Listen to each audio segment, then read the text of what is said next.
We have all heard the golden rule of supercar ownership. You buy a delicate Italian exotic, park it in a climate-controlled bubble, and pray that even looking at it doesn't cause the odometer to tick upward. Because the moment you actually drive it, the market brutally penalizes you, shaving tens of thousands of dollars off its value with every single mile. But for decades, Porsche has stood as the proud defiance of that rule. A Porsche carries its road history, its rock chips, and its mechanical utilization as a badge of honor. To own one has traditionally meant enjoying the absolute peak of sports car engineering on the open road, confident that your machine was also a rock-solid, blue-chip financial asset. But as we navigate the complex landscape of 2026, that simple investment thesis is undergoing its most rigorous test yet. In a world caught between a volatile macroeconomic climate, rapid digital auction platforms, and a massive industry-wide debate over hybridization and electrification, the primary question for car collectors and investors is no longer just about classic heritage. Today, the market is driven by something far more calculated: corporate capital allocation, shifting collector demographics, and the physical scarcity of analog driving platforms. To truly understand where Porsche valuations are heading, we have to look at the brand from two completely different perspectives. On one hand, we have the corporate giant, Dr. Ing HCF Porsche AG, which is currently executing a disciplined and painful operational turnaround. On the other hand, we have the secondary collector market, where buyers are actively correcting prices and seeking out very specific, highly engaging mechanical platforms.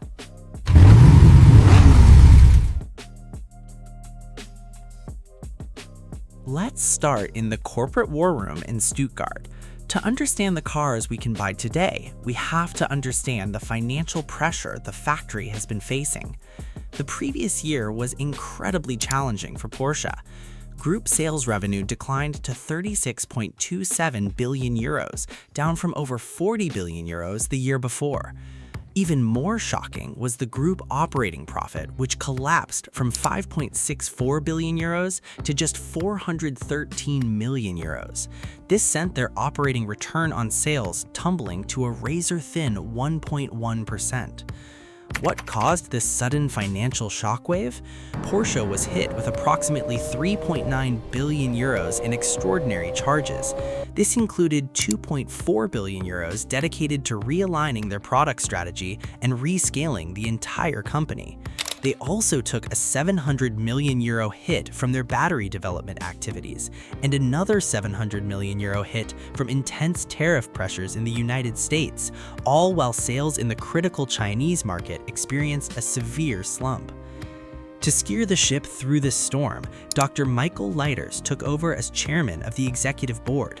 Leiters, who brought deep engineering and leadership experience from Ferrari, McLaren, and high-margin luxury SUVs, immediately realized that Porsche needed to simplify, streamline, and get back to its absolute core. His motto for the turnaround is simple: leaner, faster, and even more desirable. Under Leiters, the corporate structure is being aggressively optimized. Wolfgang Porsche, the supervisory board chairman, announced a reduction in the executive board divisions from 8 to 7, consolidating the complex car IT software division directly into research and development, and letting go of specialized software directors. But the restructuring didn't stop at the board level. Porsche made the difficult decision to shut down 3 of its highly specialized non-core subsidiaries, resulting in the loss of about 500 corporate jobs. They closed Cellforce Group, their standalone battery technology developer in Kirchentellensfurt, because it no longer fit within a flexible powertrain agnostic strategy.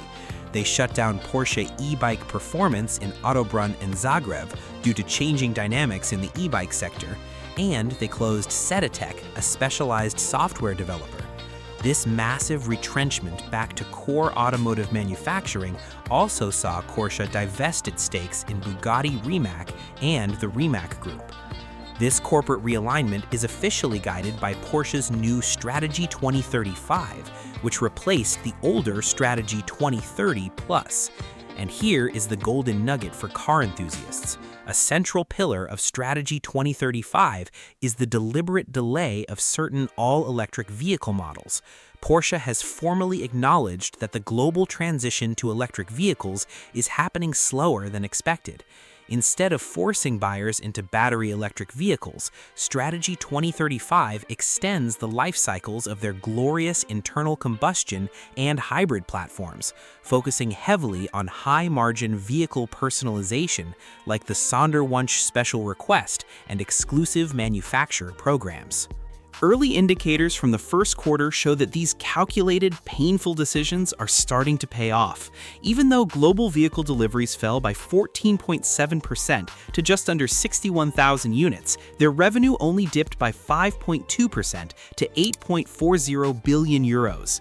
This proves that Porsche's pricing power remains incredibly robust. Their operating return on sales recovered to 7.1%, and their automotive net cash flow surged to 514 million euros.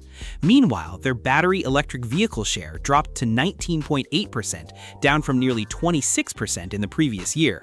Wall Street and global financial institutions are noticing. UBS recently upgraded Porsche AG's stock in a report titled "The Icon Strikes Back," projecting that the operating margin will nearly double to 13% by 2030, driven by structural cost savings and the non-repeat of those heavy extraordinary charges. And if you look at Porsche Automobile Holding SE, the listed holding company led by Hans-Dieter Poch, the financial backbone remains highly disciplined. Even with group net debt holding steady at 5.1 billion euros, Porsche SE successfully optimized its balance sheet by placing a new 0.7 billion euro Schuldschein loan to refinance debt ahead of schedule. They also showed great discipline by divesting non-core assets, selling their stake in Celestial AI for an immediate 60 million euros to focus entirely on supporting their core investments in Volkswagen and Porsche AG. Now, why does all of this corporate restructuring, cash flow, and strategy matter to you, the car collector or investor? It matters because the factory's decisions directly impact the physical supply and mechanical character of the cars hitting the road. This brings us to the second reality, the global collector car market. We are currently living in an era of restrained optimism. The wild, post-pandemic speculation-driven price spikes, fueled by cheap money and online boredom, have cooled down into a healthy, stabilizing correction. Hagerty reported that its broad collector car market rating hit a 15-year low, but this is far from a market collapse. Instead, we are witnessing a massive demographic transition. Older collector cohorts are gradually aging out, leading to softer demand for pre-war touring cars and traditional mid-century luxury classics. On the flip side, younger Gen X and millennial buyers are entering their peak earning years, and they are hunting for modern classics from the 1990s and early 2000s. Because modern sports cars are becoming increasingly heavy, digital, and isolated due to complex hybrid systems, these younger collectors are willing to pay massive premiums for pure, unadulterated analog experiences. This trend is highly visible across the entire automotive industry. Clean, manual BMW E46 M3s are climbing steadily. Early Bugatti Veyrons are appreciating as collectors realize the mechanical artistry of a pre-hybrid quad-turbo W16. The gated manual Ferrari F430F has become a premier investment piece because it was the final mid-engined V8 from Maranello with a traditional manual gearbox. The legendary Lotus Elise is seeing a sharp valuation surge, with pristine examples targeted to trade between $45,000 and $85,000. Even the elegant Alfa Romeo GTV from the early 1970s is appreciating rapidly as buyers find themselves priced out of classic Porsche 911s. But how does this analog shift impact the Porsche market specifically? The collectible Porsche universe is currently divided into three distinct valuation tiers, and understanding where a car sits on this matrix is crucial before you sign any paperwork. First, we have the true collector tier, consisting of vehicles valued at over $1 million. These are blue-chip assets that remain highly insulated from broader economic fluctuations. The undisputed king here is the Porsche Carrera GT, built between 2004 and 2006. The Carrera GT is the absolute pinnacle of analog performance, a naturally aspirated 5.7-liter V10, a 6-speed manual gearbox, and absolutely zero electronic stability control. A decade ago, these were $400,000 cars. Today, a standard Carrera GT in GT Silver or Basalt Black commands between $1.5 million and $1.8 million. If you can find a rare paint-to-sample example in historically significant colors like signal orange or faience yellow, you are looking at an asset worth easily over $2.5 million. We even saw a pristine example achieve over $3 million at a major auction recently. In the same tier, the technological masterpiece that is the Porsche 959 continues to hold incredibly strong. Standard comfort models trade securely between $1.8 million and $2.3 million, while the rarer, lighter sport variants are firmly established above $3 million. Next is the mid-market tier, ranging from $200,000 to $1 million. This segment is heavily driven by what collectors call the finality thesis, buying the absolute last iteration of a specific engineering era. Take the 2011 Porsche 911 GT2 RS from the 997 generation. It is the absolute final manual, rear-wheel drive, twin-turbocharged GT flagship Porsche ever built.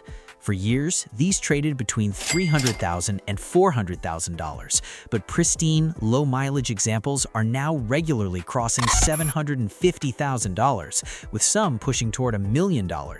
Then there's the legendary 991.1 911R from 2016.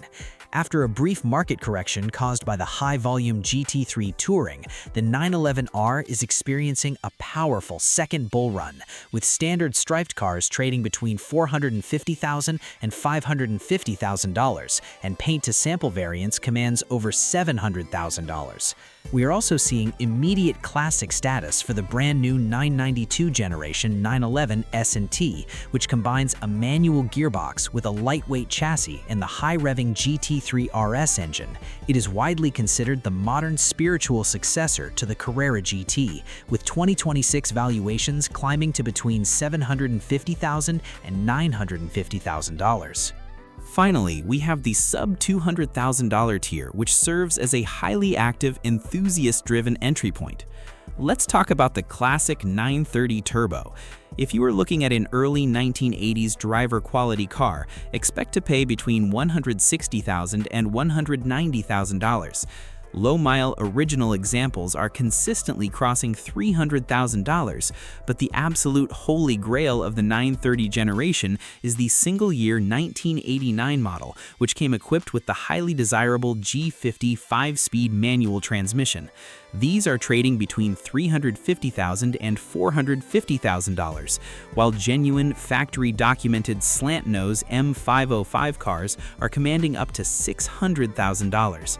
For those looking for modern analog value, the manual 997.2 Carrera GTS, the final non-turbocharged standard Carrera to feature hydraulic steering, is targeted to trade between $120,000 and $160,000.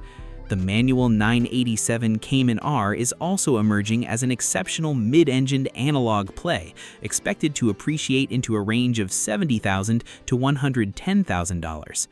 Even the water-cooled 996 generation, long dismissed by air-cooled purists, is seeing a major market correction, with a clean 996 Turbo recently clearing $134,400 under the gavel. But how are these values being realized in the real world? To understand that, we have to look at actual transaction data on premium digital auction platforms like SBX Cars. The digital age has completely evolved the traditional auction process, allowing collectors to transact globally on highly specific cars, and the transactions on SBX Cars highlight a very clear message. The market rewards absolute transparency, documentation, and mechanical preparation, while flatly rejecting over-optimistic speculation. Consider our first case study, a gorgeous 1963 Porsche 536B Coupe. It was finished in silver over a red leather interior and was supported by its original factory Cardex documentation, confirming its numbers-matching 1.6-liter air-cooled engine.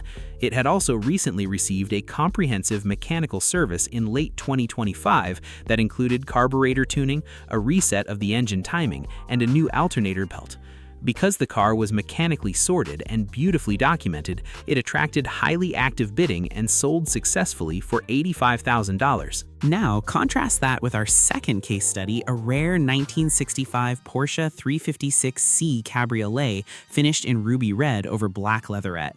This car was from the absolute final year of 356 production and was one of only 588 cabriolets built for that model year.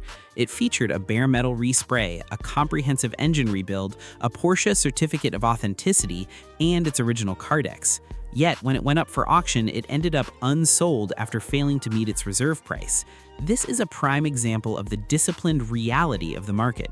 In a corrected buyer's market, collectors are highly educated and refuse to chase overhyped speculative reserve prices, even on highly documented, beautiful open-top classics. Finally, let's look at a modern example, a 2026 Porsche 911 Carrera T Cabriolet from the new 992.2 generation. This car was practically brand new, showing only 102 miles on the odometer, and was ordered with over $34,000 in factory options. It featured a stunning paint-to-sample fjord green finish, classic plaid Sport Tech seat inserts, and most importantly, a 6-speed manual transmission with a walnut shift knob. While highly optioned, custom modern derivatives like this Carrera T represent the absolute peak of showroom desirability, their investment behavior is very different from historic, low-volume analog icons. It is a vital reminder that while a paint-to-sample color and a manual gearbox will always protect your value on a modern Porsche, they are differentiators for long-term enjoyment rather than short-term speculative profit. Before we wrap up, I have to share a fascinating fun fact that perfectly captures Porsche's uncompromising dedication to mechanical purity. When Porsche was developing the legendary Carrera GT in the early 2000s, they didn't design its high-revving V10 engine from scratch. That glorious, screaming engine actually started its life as a secret Formula One racing engine built for the footwork team in the early 1990s. When that project fell through, Porsche redesigned the engine for a Le Mans prototype, which was also eventually canceled. Refusing to let their mechanical masterpiece go to waste, the engineers famously shoehorned that racing-derived V10 directly into the middle of the Carrera GT, giving us one of the greatest sounding and most engaging supercars of all time. So, where does all of this leave us? The ultimate takeaway is that Porsche's modern corporate strategy and the collector market are in a fascinating, codependent dance. By executing Strategy 2035, CEO Michael Leiters is actively scaling back on pure electric vehicles and extending the production of high-margin, highly customizable internal combustion and hybrid cars. This is an official corporate acknowledgement of what the secondary market has been shouting for years. Drivers want physical, mechanical engagement. But as the factory continues to build incredible modern derivatives like the 911 ST, standard modern GT products are facing special edition fatigue, which naturally caps their short-term speculative upside. This establishes a firm boundary around historic analog hypercars like the Carrera GT and the 959. No matter how advanced future hybrid technology becomes, the factory can never legally reproduce the lightweight, unassisted simplicity of those early icons. At the same time, younger collectors are driving a massive wave of nostalgia toward early water-cooled platforms like the manual 996 Turbo and 997 GTS. Ultimately, Porsche's unique engineering philosophy, the fact that a well-loved, driven Porsche is highly respected rather than financially penalized, ensures that if you buy a well-documented, mechanically sorted, manual example, you are buying a robust, resilient asset. Now I want to hear from you. If you were handed a blank check, which route would you take? Would you go for the ultimate raw analog experience of a $1 million Carrera GT? Would you hunt down a sleeper modern classic like the manual 997.2 GTS? Or do you think the current correction in classic car prices makes this the perfect time to find a bargain on a 996 Turbo? Let me know in the comments below. Don't forget to hit that like button and subscribe for more deep dives into the automotive financial world. We'll see you in the next video.